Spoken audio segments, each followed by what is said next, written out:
Mga balay patukod sa Catarman, Northern Samar para sa low-income families o informal settlers. Karong bago gipirmahan ni Catarman Mayor Ante Rosales ang usa ka undertaking kauban ang mga opisyalis sa Department of Human Settlements and Urban Development alang sa pambansang papahay para sa Pilipino o 4PH project. Itukod ang low-cost housing sa 2 hektaryang yuta sa barangay Old Rizal. Base sa disenyo sa DH Sud 8, ang tukurong panimay adunay gidakon nga 27 square meters nga ibutang sa 4-story tenement building.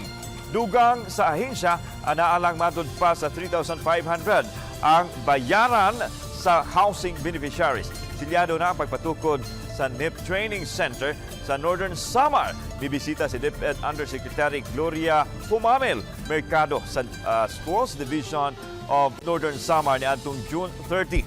Highlight sa iyang pagbisita ang pagpalig-on sa partnership nga mopalig-on sa edukasyon sa probinsya. Usa ang katukoran sa National Educators Academy of the Philippines kun NEP.